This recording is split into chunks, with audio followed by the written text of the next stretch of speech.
Bueno, hermanos, pues llegaron algunas preguntas pues gracias por animarse a hacer estas preguntas. Como ustedes vieron, pues son preguntas donde no era necesario poner el nombre, así que no sientan pena, no, son anónimas, pero van a ser de mucha ayuda. Hemos estado platicando en la semana de las preguntas que paulatinamente iban llegando ahí a nuestro sistema ahí de la iglesia y lo hemos dividido en varias secciones, y la primera es poder centrarnos en la dinámica en el matrimonio, por poder ahí observar algunas preguntas y pedirle a Dios mucha sabiduría para poder encontrar un consejo suyo. Y una de las preguntas que hicieron por ahí en relación a esta dinámica dentro del matrimonio era: ¿cuál es el orden de Dios en el matrimonio? Y bueno, a lo mejor ahí puedes empezar, Sí. Pastor Eduardo, comentando un poco sobre eso. Lo que seguramente recordarán, hermanos, que hemos tenido la oportunidad de estar asistiendo ya por varias semanas, por varios meses, más bien, a la reunión de matrimonios, pues ha sido una prioridad que, bueno, utilizando como guía el libro de Fortaleciendo el Matrimonio de Wayne Mack, se han ido tocando distintos temas, y al inicio de nuestro estudio, y realmente ha sido recordado durante todos los demás capítulos, es decir, desde que comenzamos con el estudio, hemos podido buscar fundamentar nuestro entendimiento del matrimonio en lo que la palabra de Dios nos enseña. Y es de suma importancia que comencemos por el inicio, por el comienzo, y finalmente eso nos lleva a Génesis, donde leemos en el capítulo 2, versículo 24,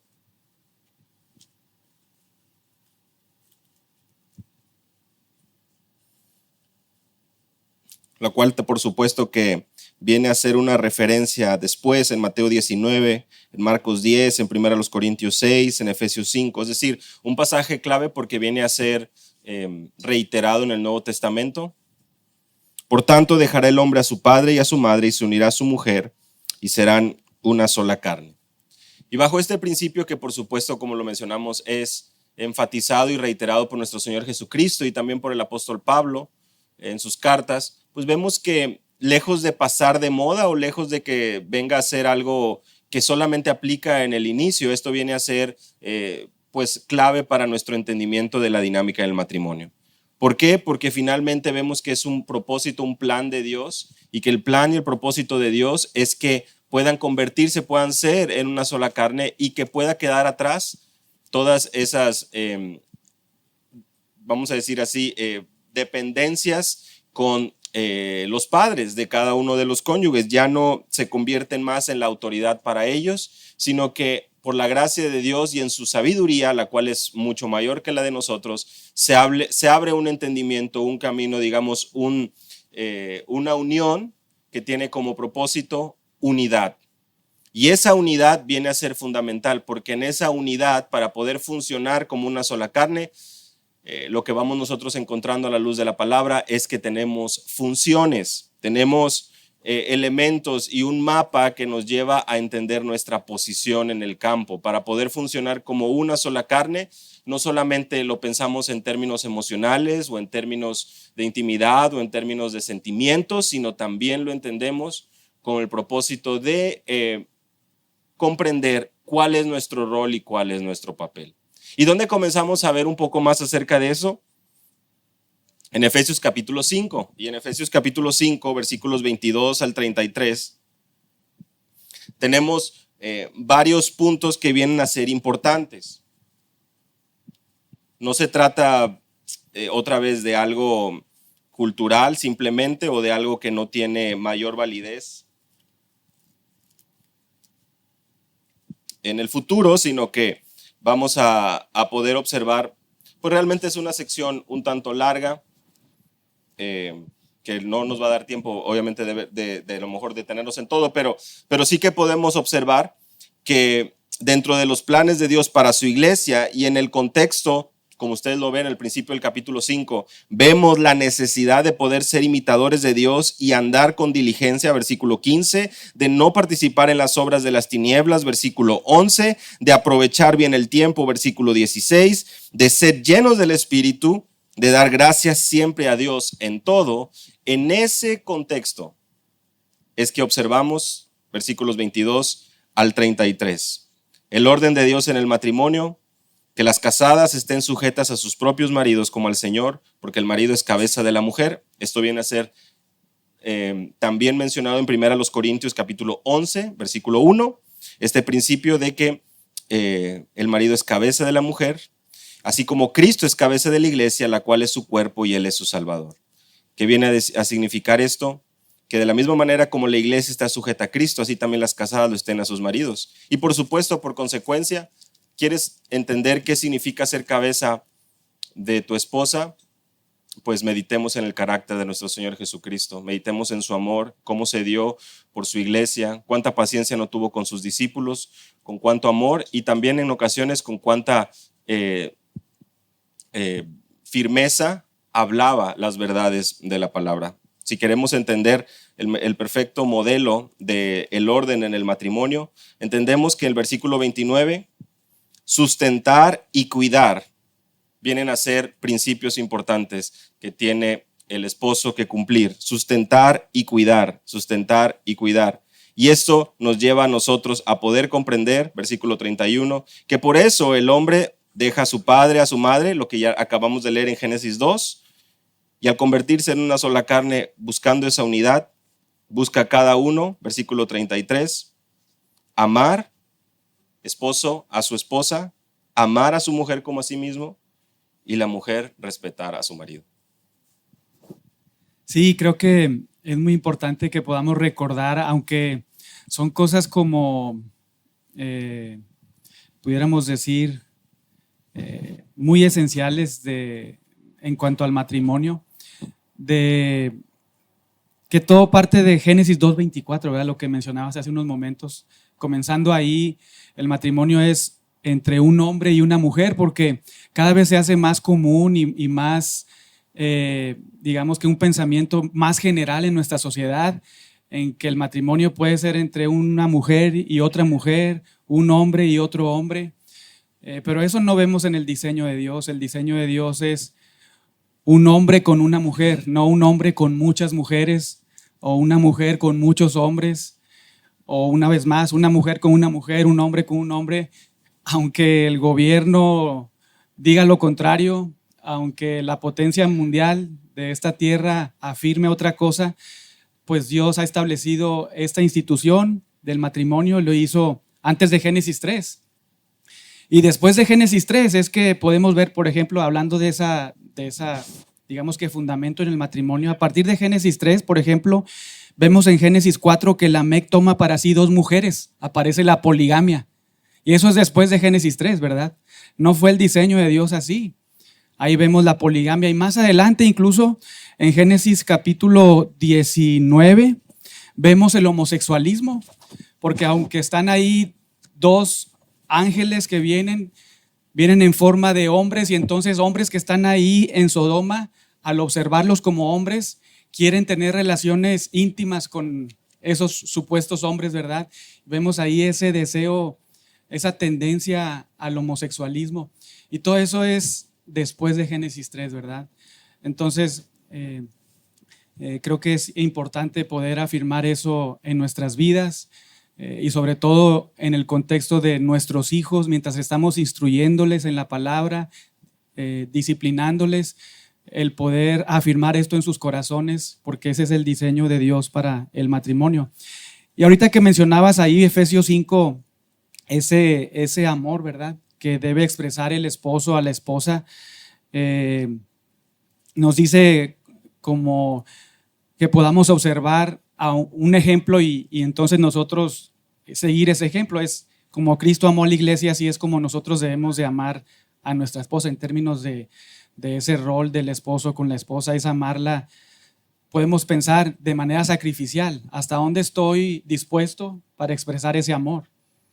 Y luego leíamos que nosotros somos llamados a sustentarla, a nuestra esposa y a proveerla, en un sentido, decía ahí el pasaje, el que sustenta y la cuida. Y muchas veces como hombres vemos este sustento y cuidado únicamente en términos materiales, si somos honestos. Estamos muy enfocados en trabajar, por ejemplo, en llevar a la casa el dinero para sustentar a la familia. Y está bien, ¿verdad?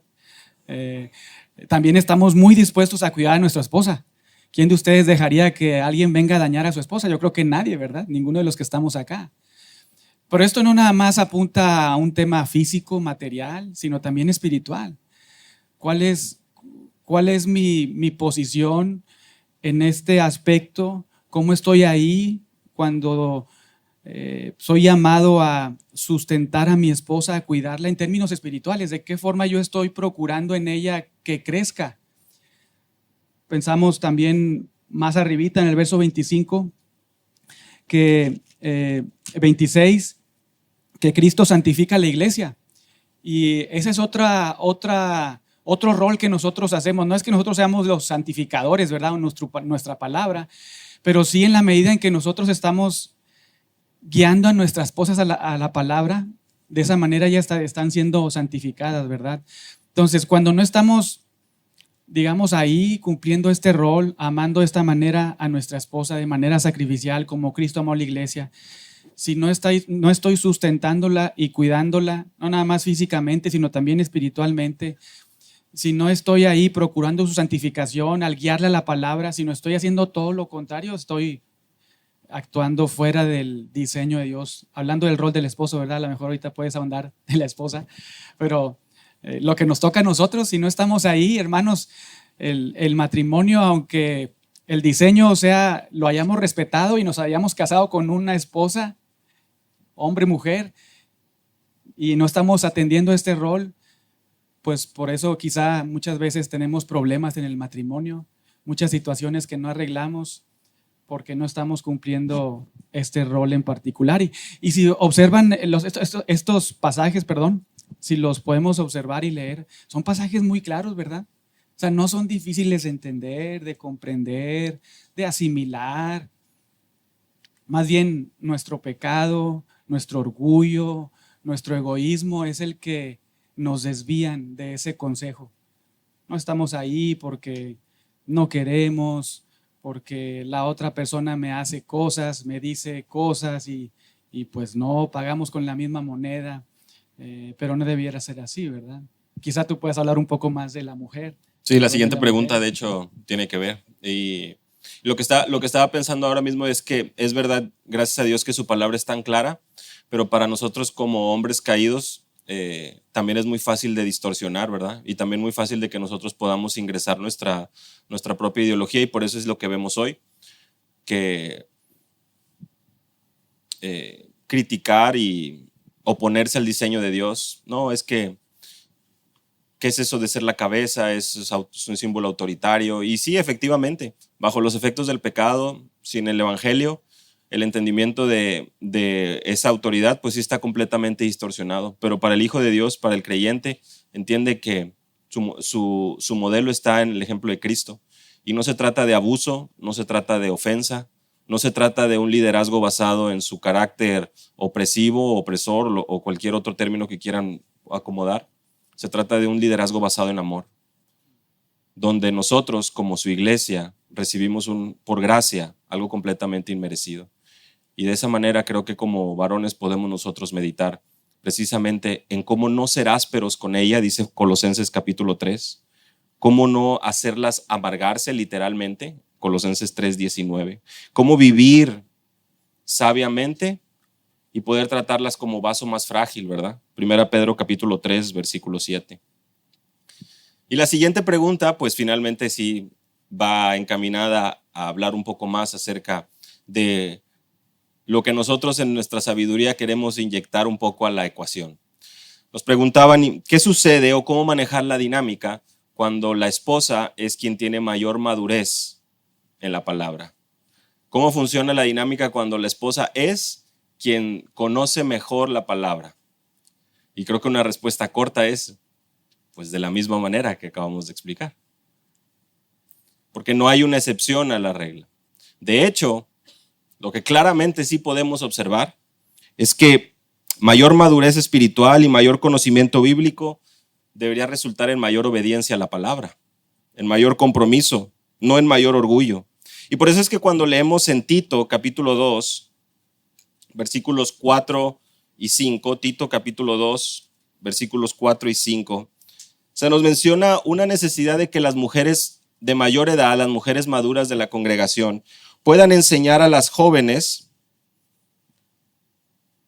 Y en primer lugar, les dice el apóstol Pablo a Tito que enseñen a las mujeres jóvenes a amar a sus maridos y a sus hijos. En otras palabras, que tengan buen cuidado de su hogar, que entiendan la necesidad de amar a su esposo y a sus hijos. Y esto no cambia con el tiempo. Bueno, más adelante vamos a hablar acerca del divorcio, en caso que alguien quisiera ir por ese camino, pero no hay algo que nos enseñe lo contrario. Mayor madurez espiritual, canas en el aspecto espiritual, aún en la edad, implicaría mayor amor a su esposo, mayor amor a sus hijos, o un ejemplo de amor a sus maridos y a sus hijos, a su marido y a su hijo, a sus hijos. A ser prudentes, versículo 5, castas, cuidadosas de su casa, buenas, sujetas a sus maridos, para que la palabra de Dios no sea blasfemada. Una esposa madura va a brillar precisamente por estas cualidades, no por querer usurpar el liderazgo espiritual en su hogar. No tiene sentido. Hermanos, realmente eso también se aplica porque lo vemos a la luz de las Escrituras, sobre todo en las cartas también pastorales del apóstol Pablo a Timoteo y a Tito. El por qué la mujer no tiene ese lugar de enseñanza en la iglesia y ese liderazgo es realmente pisotear la autoridad de la palabra por una preferencia personal. Como decir, yo soy la excepción, conmigo se equivocó Dios. A mí el Señor me dio mayor sabiduría y madurez espiritual que mi esposo y por lo tanto yo tengo la responsabilidad de liderar. Como algunos dicen en pragmatismo, pues si no hay hombres, hermano, si no hay hombres, pues ¿quién se va a levantar? Cuando empezamos a introducir el orgullo y el razonamiento humano fuera de la palabra de Dios, es una fórmula para el desastre. Sí, creo que una vez más pensando bíblicamente, el pensar lo contrario, que la mujer tome ese lugar que le corresponde al esposo por estimarse ella más piadosa, más conocedora de la Biblia, tomando ese lugar, pues es prácticamente una consecuencia del pecado. Podemos verlo ahí en Génesis 3, verso 16, cuando dice: a la mujer dijo, multiplicaré en gran manera los dolores en tus preñeces, con dolor darás a luz los hijos. Y luego añade: y tu deseo será para tu marido, y él se enseñoreará de ti. Es esa tendencia de la mujer a tomar el lugar que le corresponde al hombre, aunque sea por motivos, entre comillas, que pudiera pensar la mujer piadosos, porque se percibe más conocedora de la palabra de Dios. Pero en lugar de pensar así, hermanas, quienes estén en esa posición, en esa situación, es animarles otra vez a recordar su rol, ¿verdad? Y más bien animar al esposo a que pueda él estar alimentándose de la palabra de Dios. Pensando en Tito 2, por ejemplo, la mujer que tiene un poco más de conocimiento de la palabra de Dios, quizá porque tiene un poco más de años expuesta a la Biblia, a la sana doctrina, pues atender su hogar, los hijos, tener listo la ropa del esposo, el alimento, estar bien cuidado ahí, sus hijos, su casa, amando bien a su esposo, para que el esposo entonces tenga ese tiempo y ese momento de cuando va al trabajo, viene el trabajo, está listo para entonces tener el tiempo suficiente y estar buscando ahí a Dios en su palabra, en oración. Pero es hacerlo la esposa con humildad, con mucho amor, siendo una mujer que se sujeta al marido y animándole con mucha humildad, con mucha mansedumbre a leer la palabra, animándole y recordándole las reuniones de hombres, por ejemplo, haciendo el tiempo como matrimonio para asistir a las reuniones matrimoniales, venir temprano a la iglesia. Muchas veces cuando estamos ahí en el matrimonio y tenemos hijos pequeños o medianos, incluso grandes también, ¿verdad? Nos tardamos mucho en arreglarnos, tenemos muchas situaciones. Entonces la esposa ahí juega un rol muy importante de poder levantarse muy temprano con ánimo, de preparar a los niños, vestirlos, bañarlos, asearlos, darles el desayuno y venirnos rápido y pronto a la iglesia. Es esa dinámica dentro del contexto del matrimonio de manera práctica en cómo podemos ayudar al esposo a estar cumpliendo ese rol y que puedan estar creciendo los dos espiritualmente con la palabra, ¿verdad? Entonces, creo que esa dinámica es la que pudiéramos estar llevando a cabo para... Y tal vez añadiría algo nada más, si quieren.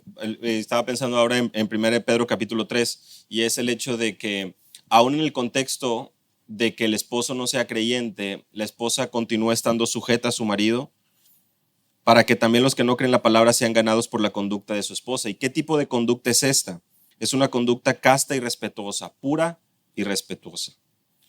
Y es muy lindo porque se hace la comparación y el contraste. Sí, el mundo tal vez se fija en los peinados ostentosos, de adornos, en oro, en vestidos lujosos.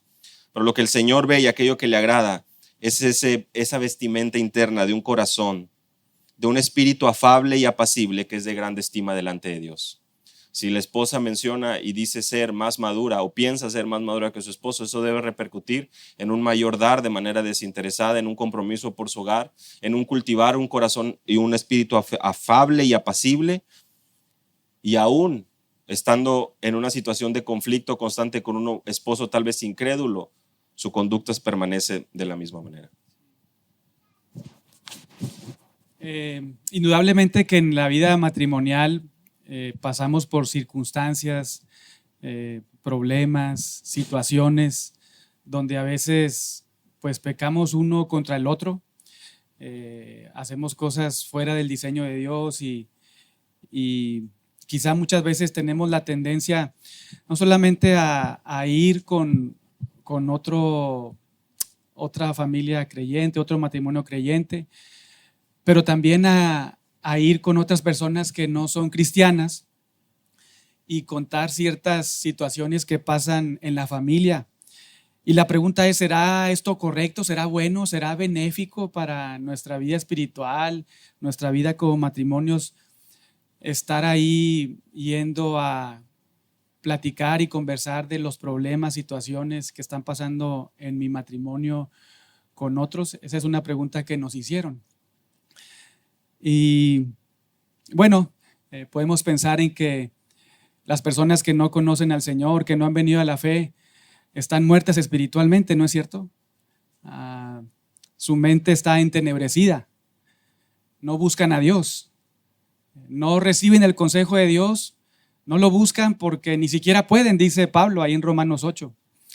Entonces, nosotros estar buscando un consejo, una palabra, al ir con una persona, mujer, no creyente, aunque sea un familiar, pues quizás nos pueda dar algún consejo en base a la experiencia, pero nosotros no buscamos eso, ¿verdad? Nosotros buscamos el consejo de Dios para entonces poder nosotros acudir a lo que nos enseña su palabra y resolver las situaciones y circunstancias.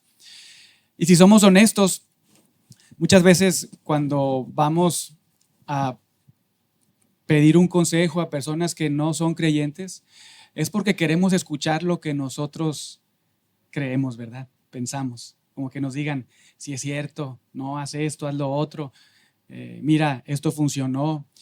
Y en un sentido estamos siendo muy incrédulos de la palabra de Dios, estamos alejándonos del consejo de Dios. Yo creo que lo que nosotros procuramos es estar muy de cerca con Dios y acudiendo a su palabra. Entonces, la respuesta es bueno, es recomendable platicar mis situaciones matrimoniales con alguien que no es creyente. Pues la respuesta obvia es no, ¿verdad? Es no, porque no vamos a recibir un consejo de acuerdo a la palabra de Dios. Sí, recuerden, recomendable, ¿no? ¿Qué comunión tiene la luz con las tinieblas? ¿Qué comunión tiene o qué puede ofrecer un muerto espiritual a un hijo de Dios que por gracia ha sido salvado y traído de tinieblas a su luz admirable? Es verdad, podrán decir ustedes, bueno, el Señor puede usar animales aún para hacer hablar, ¿verdad? Y para hacer y reprender. Sí, pero recordando que estamos ¿no? en la época de la iglesia, donde somos llamados a procurar los unos a los otros, donde nos encontramos en una situación y en una necesidad continua de encontrar sabiduría a través de la palabra. El canon está completo, el Señor ha hablado ya, tenemos su palabra y realmente, ¿qué es lo que nosotros estamos buscando obtener del consejo de hombres? Desahogarnos, pues de igual manera, ¿es eso bíblico realmente? ¿Es eso lo que nosotros estamos buscando? ¿Es eso realmente aquello que traerá verdadera paz a nuestro corazón? Se nos ha prometido que habrá dificultades, que habrá pruebas, pero también se nos instruye a confiar, porque nuestro Señor ha vencido al mundo.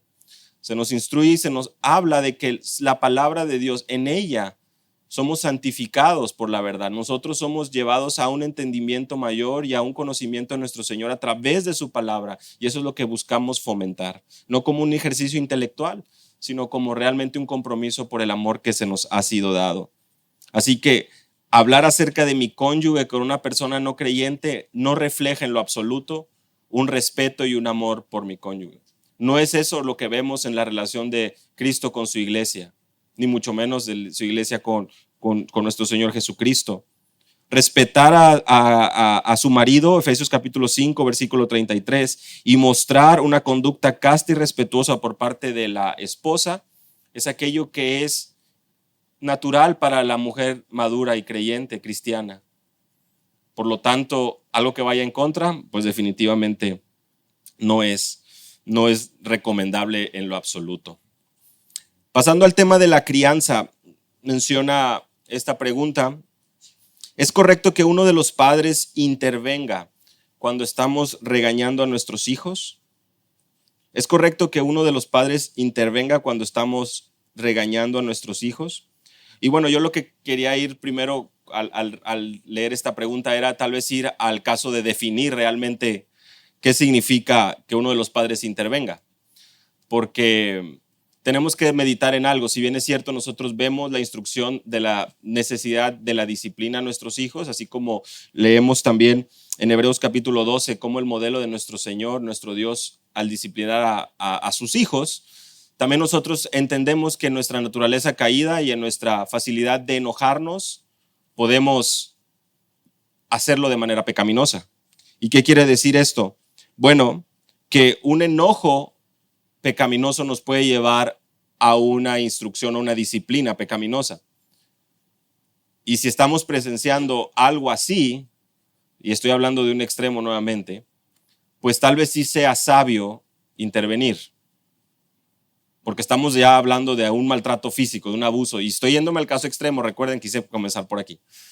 Si estamos presenciando que mi cónyuge por alguna razón está muy molesto y está precisamente violando el principio porque lo estamos provocando a ira, exasperando a nuestros hijos, estamos yendo más allá, pues creo que es bueno intervenir y hacerlo sabiamente.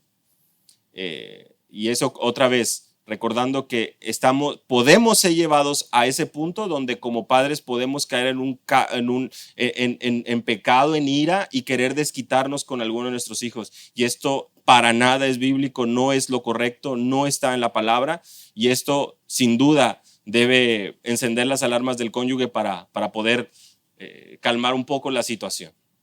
Bueno, dicho esto, creo que ya podemos pasar también al caso no tan extremo. Sí, nada más señalar ahí, hay un principio que observamos en Gálatas 6, si alguno fuere sorprendido en alguna falta, vosotros que sois espirituales, restaurarle con espíritu de mansedumbre, concediéndote a ti mismo, no sea que tú también seas tentado.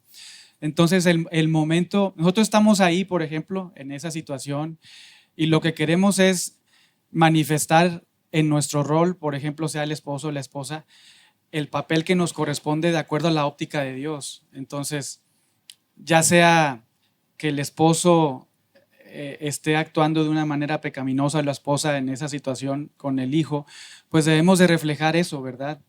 ser esa cabeza o esa ayuda idónea, y que nuestros hijos perciban eso, que aún en ese momento cuando quizá nos como resbalamos, que la esposa le ayuda al esposo a pensar bíblicamente y no decirle, ¿qué? ¿Por qué estás diciendo eso? De manera como exhibiendo al esposo, sino más bien, amor, sí, mira, lo que pasó es esto, y explicar con palabras, con mansedumbre, considerándote que tú puedes estar ahí, igual el esposo guiando a la esposa. Pero creo que también solamente para como, digamos que dar un paso atrás a este momento, muchas veces puede pasar por nuestro pecado, ¿verdad? Que nos guía ahí.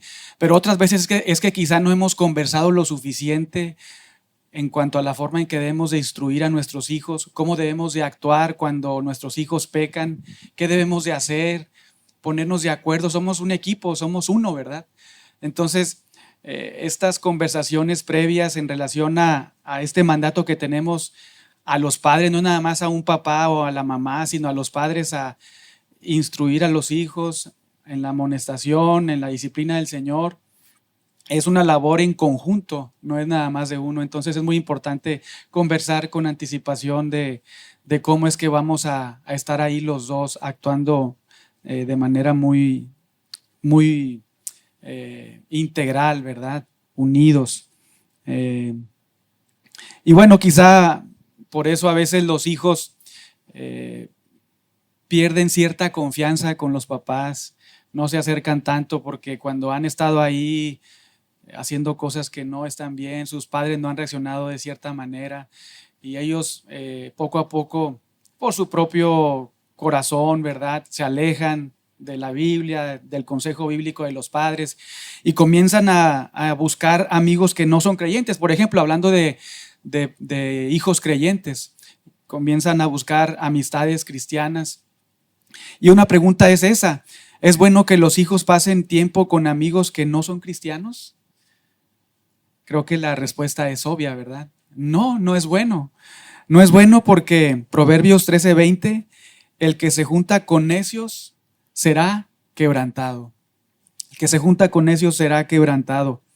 Y podemos pensar en el Salmo 1, bienaventurado el varón que anduvo en consejo, bienaventurado el varón que no anduvo en consejo de malos, ni en camino de pecadores, ni en sillas de escarnecedores se ha sentado, sino que en la ley de Jehová está su delicia. No así los malos, ¿verdad? Que serán arrebatados como el tamo por el viento. Entonces, definitivamente que no es bueno que nuestros hijos encuentren las mejores amistades en personas que no son creyentes, porque las buenas costumbres son corrompidas por las malas compañías, ¿verdad? Vemos ahí este principio también en 1 Corintios 15:33. No es que nos alejemos de la sociedad, del mundo, de compañeros en la escuela, de familiares que no son creyentes, pero los hijos, las mejores amistades que pueden tener los hijos son de otros niños, adolescentes, pensando que son creyentes ya, cierta edad, jóvenes cristianos, ¿verdad? Familias cristianas, porque ahí está la influencia de la palabra de Dios, o debiera estar en la familia, obteniendo ellos buen consejo, buen ejemplo modelado por otras familias, ¿verdad? Otros padres, otros hijos.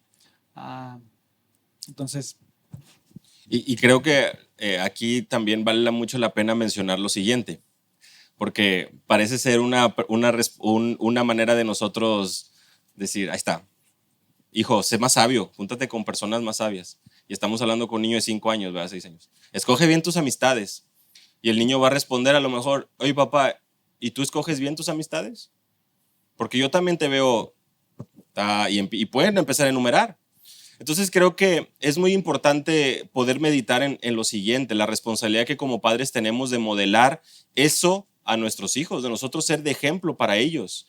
Hace algunas semanas escuchaba a un querido amigo mencionar lo siguiente, hablando del contexto de crianza a hijos pues menores, por supuesto, de 12 años. Y él decía, yo como su padre, yo no quiero que mi hijo me vea como su amigo. Y me hacía meditar un poco eso. Dice, yo quiero que él me vea como su padre.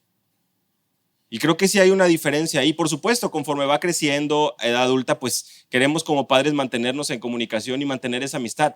Pero yo no quiero que mi hijo de 5 o 6 años sea el que me vea a mí deseando estar jugando en el parque con él todo el día, o estar jugando videojuegos, o estar jugando a armar legos todo el día, porque yo entiendo mi responsabilidad como padre, que no, si bien es cierto, es de criarlos, pero no es de estar cediendo a todo lo que mi hijo quiera y a querer portarme como uno de sus amigos. No es esa mi prioridad. Mi prioridad es ser un padre. Y para ser un padre que está buscando criar a sus hijos en la disciplina y amonestación del Señor, y no exasperarlos, no provocarlos a ira, inevitablemente mi vida tiene que venir modelando lo que estoy enseñando. Quiero que mis hijos tengan amistades creyentes, pero ¿puedo faltar a la iglesia por cualquier excusa? ¿No tengo mis prioridades bien claras? Y cualquier evento o circunstancia toma prioridad por encima de la iglesia, pero aún así quiero que mis hijos hagan amistades en la iglesia, o peor aún, llego a comentar con hermanos, no, pues es que en la iglesia nadie se acerca con mi hijo. Y hermano, ¿y cuántas veces al mes vas a la iglesia? ¿Estás procurando que tu hijo se involucre? ¿Estás invitando a otros a tu casa? ¿Estás buscando o procurando que familias con hijos de la edad de tus hijos puedan venir a tu casa? ¿O estás esperando que solamente te inviten? Porque también ahí es donde empezamos a ver áreas de oportunidad.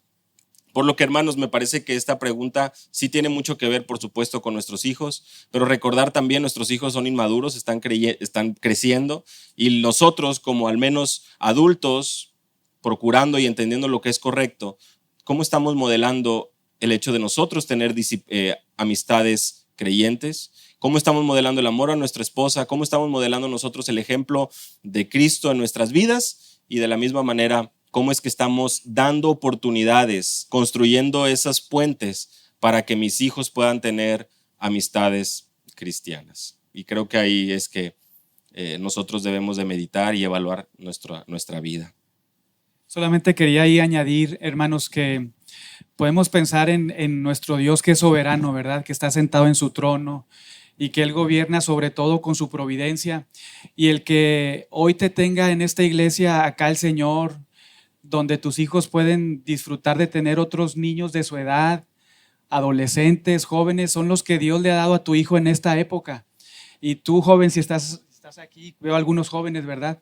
Estás aquí porque Dios te ha traído a este lugar. Si eres un adolescente, bueno, los adolescentes están allá, ¿verdad? Pero si eres un joven, el Señor te ha querido poner aquí providencialmente. Él ha querido que conozcas y quiere que conozcas a otros jóvenes de esta iglesia. Entonces eso nos ayuda a pensar en que a Dios no se le escapa nada de sus manos, ¿verdad? También te ha dado, hermanos, matrimonios, te ha dado otros matrimonios, son los que están aquí, que a veces fallamos, a veces estamos así todos los matrimonios, pero estamos acá porque Dios nos ha traído aquí para edificarnos mutuamente. Piensa en eso cuando a veces te retraes un poco o no sientes las ganas de platicar con un hermano, de convivir, o que tus hijos también no asistan a las reuniones dominicales con los adolescentes, jóvenes, porque esto es lo que Dios tiene preparado para ti como matrimonio, para tus hijos. Hablando particularmente de aquí, pero así podemos pensar en las distintas áreas o ámbitos donde Dios te está llevando y te está regalando hermanos en Cristo, ¿verdad? Matrimonios en Cristo, jóvenes cristianos, son los que Dios te permite tener y poder aprovechar y verlo así. El siguiente tema es acerca del divorcio. Y hoy en día pasa lo que sucedía en tiempos de Moisés, ¿verdad?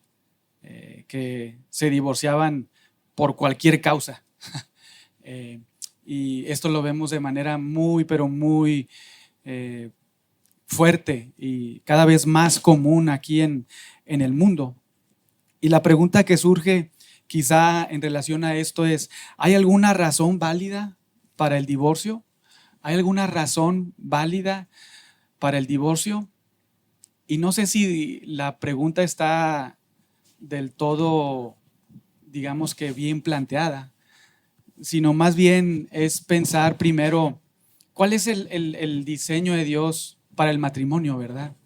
¿Cuál es el diseño de Dios para el matrimonio? Y lo vemos ahí en Génesis 2:24, es unidad, ¿verdad? Para siempre. Mateo 19, Jesucristo hablando de esto, lo que unió Dios no lo separe el hombre. Y claro que hay algunas situaciones, hay algunas circunstancias donde se concede o se permite llegar a este punto, pero a causa del pecado. Necesitamos recordar que antes de poder llegar a esas conclusiones o a esas preguntas, lo que primero probablemente quizá deberíamos de estar pensando es, bueno, ¿cuál es el diseño de Dios para el matrimonio? ¿Será que a Dios se le escapó que me casara con esta persona, con este hombre, con esta mujer? ¿Será que Dios no lo tuvo así desde un inicio? Y sabemos que no es así, Dios controla todo. Si tienes el esposo o la esposa que tienes ahorita es porque Él te ha permitido tenerla. Y el matrimonio es un pacto, lo sabemos. Malaquías 2, del 14 al 16. Dios odia el divorcio, ese es el diseño original del Señor, un hombre, una mujer para siempre. Pero claro, se concede un divorcio a causa del pecado, a causa de que uno de los dos deja de cumplir ese pensamiento de Dios, esa óptica de Dios, esa perspectiva de Dios acerca del matrimonio. Y esto es en dos casos muy particulares: cuando una persona adultera o cuando abandona el hogar. Entonces, sí, quería hacerles referencia también, hermanos, que en el sitio de la iglesia, en la página de la iglesia, hay una sección que dice distintivos, y en esta sección de distintivos hay un artículo precisamente sobre esto, que profundiza en la necesidad de que podamos tener un entendimiento bíblico con respecto a los casos que tanto el apóstol Pablo como nuestro Señor Jesucristo menciona. Lo que nosotros vemos ahí en 1 Corintios 7 y en Mateo capítulo 5, en Mateo capítulo 32, es que precisamente está ese caso de adulterio, de relaciones fuera del matrimonio. Lo que nosotros vemos también en 1 Corintios capítulo 7, versículos 12 y 15, es cuando el esposo incrédulo decide abandonar el hogar. Cuando el esposo incrédulo decide abandonar el hogar, y eso lo vemos también en palabras del apóstol Pablo, donde se nos instruye a buscar vivir en paz. Si el incrédulo se separa, sepárese, pues no está el hermano o la hermana sujeta a servidumbre en semejante caso. Pero por otra parte, siendo no creyente, no significa una razón tampoco válida para el divorcio, como lo vemos en el versículo 12 de 1 Corintios 7. Ella puede consentir vivir con él y decide no abandonar, por lo cual está bien. Dice el versículo 14, finalmente, y también lo vemos en 1 Pedro capítulo 3, hay un reflejo y hay un efecto, una bendición que la esposa puede estar, el testimonio de la esposa puede estar ayudando también a que los ojos o a que suceda un milagro en el corazón del incrédulo. Entonces, me parece que de alguna manera existe esas dos razones, pero también existe, por supuesto, la puerta de la reconciliación y del perdón. Es decir, aún sucediendo un caso de adulterio o un caso de infidelidad, si bien es cierto, el creyente es llamado a perdonar, el cónyuge afectado, por supuesto que puede decidir continuar también. Es decir, no estamos esperando a palomear una lista y en el momento que me son infiel, ya simplemente sentirme yo en libertad de huir de la situación, ¿no?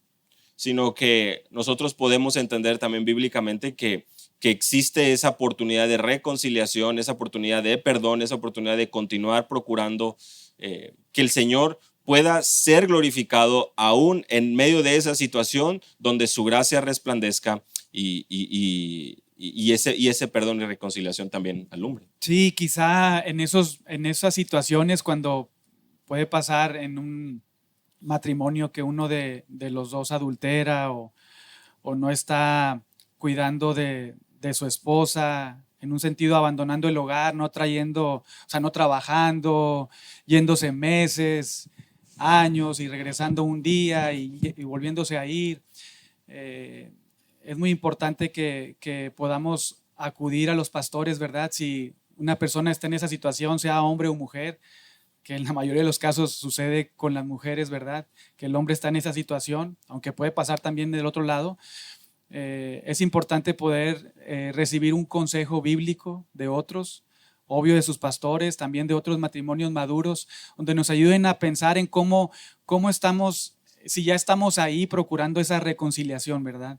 Y también que nos ayuden a observar cómo está la situación con mi cónyuge, o sea, cuál es la práctica de su vida. Realmente es una persona que ya está en otro lugar, que está pecando constantemente, ¿verdad? Y no se ve un deseo por pedir perdón, reconciliar, volver. Bueno, pues dice ahí 1 Corintios 7, versículo 15, si el incrédulo se separa, sepárese, pues no está el hermano o la hermana sujeto a servidumbre en semejante caso. Pero para llegar a ese punto es muy importante ir con cautela, nuevamente acudir con los pastores, matrimonios maduros que nos ayuden a evaluar la situación y también que nos ayuden a ver nuestro corazón, dónde estamos, cómo estamos en ese aspecto. Un punto también, hablando de otro tema, en relación a la planificación familiar, y creo que esto también está sucediendo muy frecuentemente en esta época. Y la pregunta es, si no podemos tener hijos y yo estoy bien con eso, ¿es pecado que no busque alternativas de fertilidad si mi esposo sí quiere tener hijos? ¿Cómo saber cuándo parar en los tratamientos o en la búsqueda de tener hijos? ¿Qué principios debemos considerar? Y bueno, lo primero que creemos que debiéramos estar haciendo ahí es recordando pues que nuestro Dios es soberano, ¿verdad? Recordando su carácter, quién es Él, recordando que Él tiene en control todas las cosas, no se le escapa ninguna de ellas, que Él, si ha decidido en este momento de nuestro matrimonio no regalarnos un hijo, porque recuerden, Salmo 127:3, los hijos son herencia de Dios, son regalo de Dios, aunque nosotros estamos ahí muy activos, ¿verdad? Procurando llegar a ese momento de que Dios nos regale esa gracia, pero finalmente son regalos de Dios. Entonces, creemos que lo primero en lo que debemos de estar pensando es en que Dios es soberano, Dios es bueno, Dios es un Dios de amor, y si en este momento no me ha dado hijos, debo seguir adorándole y agradeciéndole, porque eso es lo mejor desde su óptica, es lo mejor para mi bien, para su gloria. Pero al mismo tiempo, pues es bueno estar evaluando constantemente nuestro corazón, porque quizá muchas veces ese deseo que es bueno, es lindo, ¿verdad? Finalmente es algo que Dios ha puesto en nuestro corazón, el estar ahí multiplicándonos, ¿verdad? Estar ahí teniendo hijos y poder reflejar la imagen de Dios. Pero también quizá en esa búsqueda, en esa necesidad, debiéramos estar examinando nuestro corazón, porque probablemente se convierta en una obsesión, se convierta en nuestro más grande tesoro, tener hijos, tener familia. Y sabemos que donde está nuestro tesoro está nuestro corazón, ¿verdad? Quizás muchas veces ese deseo incluso nos esclaviza. Es como nuestro Señor, ¿verdad? Cuando nuestro Señor debía ser Jesucristo, nuestro amado Salvador. Entonces es bueno pensar en todas estas cosas. Sí, es muy importante poder nosotros como matrimonio poder tener esa oportunidad de estar evaluando nuestro corazón continuamente, porque ese deseo precisamente controlador, esa obsesión, sí es pecaminosa. No es malo desear tener hijos, pero es malo cuando todo lo que está a tu alrededor gira con respecto a eso. Y ya estás dispuesto a endeudarte, a actuar de manera irresponsable con tal de ir con los mejores médicos, con tal de obtener lo que tú quieres.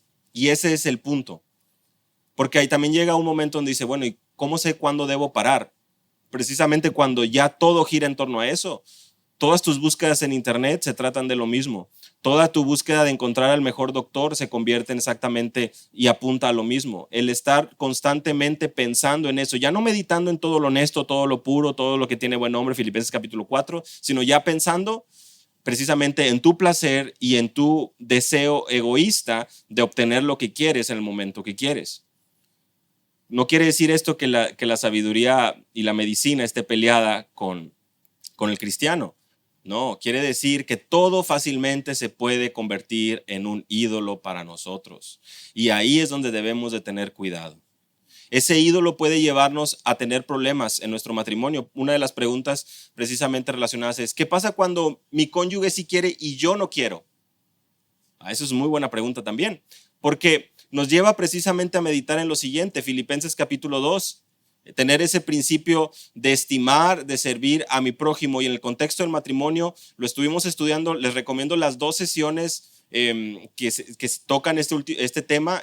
Son las 2 últimas, la intimidad en el matrimonio, la parte 1 y la parte 2. Ahí creo que hay mucho más de lo que podemos decir en este momento, pero el principio de 1 Corintios 13, el servir en un amor que está interesado por el bien de mi prójimo, de mi cónyuge en este caso. Yo estoy buscando practicar ese amor que realmente no busca lo suyo, que está buscando que pueda servir al otro.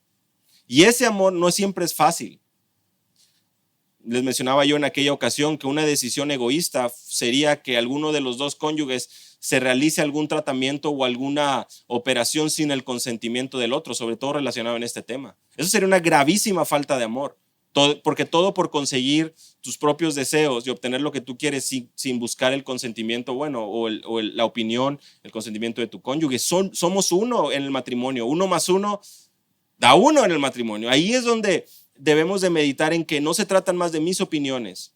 Ahora, ¿cómo puedo yo ayudar a mi cónyuge a que pueda estar en el mismo canal conmigo? Bueno, no podemos entrar a la cabeza del otro, no podemos entrar al corazón del otro, pero sí podemos orar por él y evaluar que las razones por las que no quiero tener hijos no sean razones egoístas, porque eso también se convierte en un ídolo.